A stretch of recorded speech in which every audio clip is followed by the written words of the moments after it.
Alléluia. Tu vas prendre ta Bible. La grâce et les actions de... Alléluia. On va lire Luc 12 à 19. Luc 17. Luc 17. Alléluia. Amen. Je lis la parole de Dieu dans le livre de Luc 17, le verset 10 à 17. Come on. La Bible nous dit, vous de même, quand vous avez fait tout ce qui vous a été ordonné, Come on. dites, nous sommes des serviteurs inutiles. Nous avons fait ce que nous devions faire.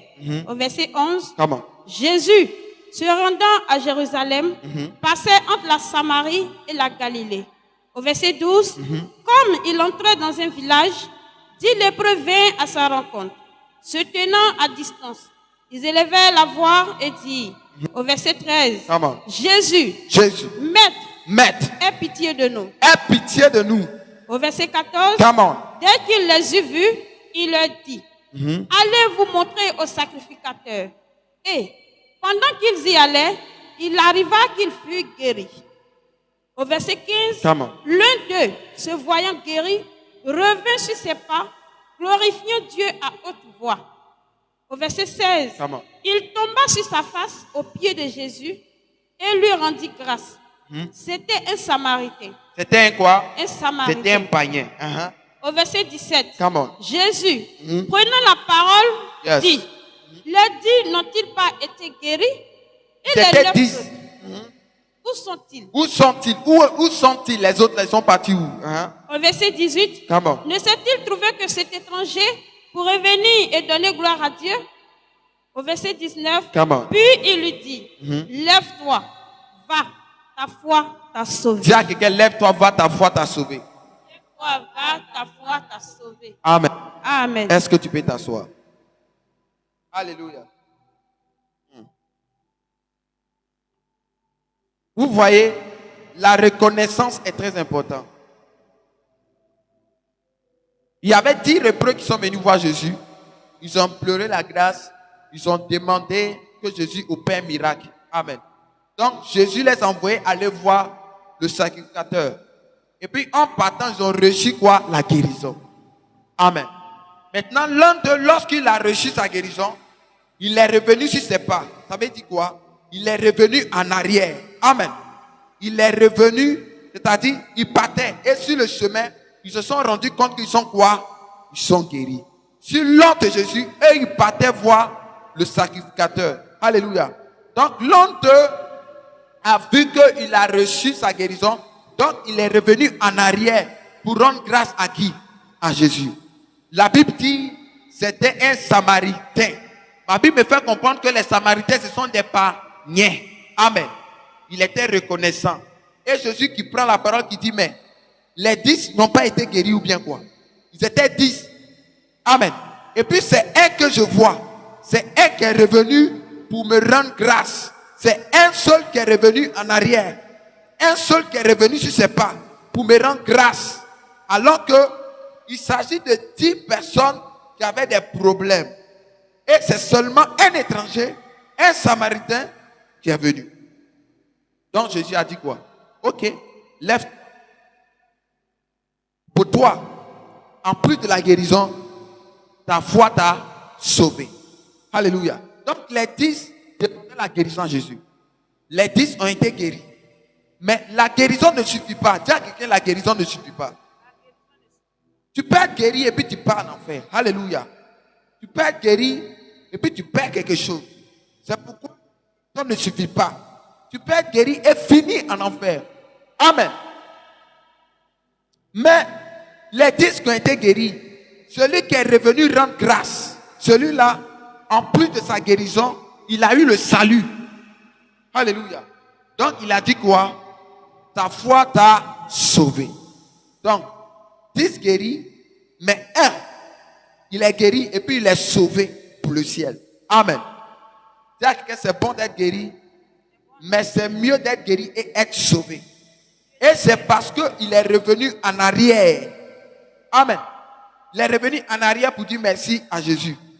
Mais les 9 autres là, ce sont des ingrats. Quand ils ont reçu là, ils ont oublié qu'ils étaient malades. Et que c'est par la grâce de Dieu qu'ils ont reçu la guérison. Amen. Quand ils ont reçu leur bénédiction, ils ont oublié la lumière prophétique. Il y a d'autres là, quand Dieu les bénit, ils oublient Daddy Angel Holy One. Ils suppriment, c'est-à-dire son numéro en même temps. Amen. On a fini avec lui. Alléluia. Donc, alors qu'ils ont oublié que Dieu était quoi? Était sage. A commencé, il a démarré la chose. Amen. Ils ont eu le peu. Quand ils ont eu le peu net, ils sont partis. Mais le plus important était derrière et le plus important était le salut. Mais Jésus attendait pour que non, eux ils reviennent pour venir rendre grâce pour qu'ils puissent multiplier la grâce dans leur vie. Alléluia. Le seul qui est venu, il a eu multiplication de grâce. Alléluia. Il a eu la grâce d'avoir le salut. Dis à quelqu'un, la grâce va avec les actions de grâce. C'est-à-dire la grâce et les actions de grâce vont. Amen. Je vais vous expliquer c'est quoi la grâce en point 1. Alléluia. C'est quoi la grâce? Qu'est-ce que c'est que la grâce? Alléluia. Souvent on dit la grâce, ça c'est une faveur imméritée, n'est-ce pas? La grâce c'est une faveur imméritée. C'est vrai. La grâce c'est une faveur imméritée. C'est-à-dire quelque chose que tu ne méritais pas. Amen. Quelque chose que tu ne mérites pas. C'est-à-dire Dieu te voit et puis te fait grâce, il te donne. Il te donne quelque chose que tu n'as pas mérité. C'est ça qu'on appelle la grâce. Amen. Vous allez voir sur la terre, vraiment, il y a il ne mérite pas certaines places, mais à cause de la grâce, le Seigneur leur donne ce poste-là. Vous allez voir, je peux dire, il y a des personnes même là qui ne sont pas diplômées. Amen. Qui ne savent pas lire et écrire. Mais quand tu les vois, tu sens qu'il y a la grâce de Dieu dans leur vie. Alléluia. Donc la grâce, c'est une faveur imméritée. Donc la grâce agit dans la vie de certaines personnes, c'est-à-dire dans la vie de ceux que Dieu y choisit. Amen. Dieu fait miséricorde à qui il veut. Amen. Donc la grâce est une faveur imméritée. On va lire Genèse 6, verset 8-13.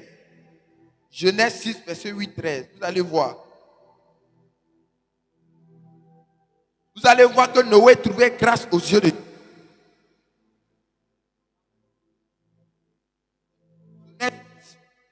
Verset 8 à 13. Qu'est-ce que la Bible dit?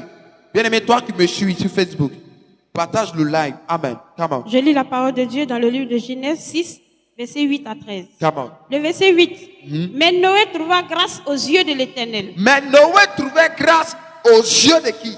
De l'Éternel. Come on. Au verset 9. Voici la postérité de Noé. Si la prospérité de Noé. Noé était un homme juste et intègre dans son temps. Noé était un homme juste et intègre en son temps. Noé marchait avec Dieu. Noé marchait avec Dieu. Au verset 10, Amen. Noé engendra 3 fils. Sem, Cham et Japheth. Au verset 11, la terre était corrompue devant Dieu. La terre était corrompue devant Dieu. La terre était pleine de violence. La terre était remplie de violence. Au verset 12, Dieu regarda la terre et voici, elle était corrompue. Car toute chair avait corrompu sa voix sur la terre. Amen. Arrête-toi là. Que Dieu te bénisse. Amen. Amen. Noé a trouvé grâce aux yeux de l'Éternel. J'ai dit, Dieu fait grâce qui il veut. Amen.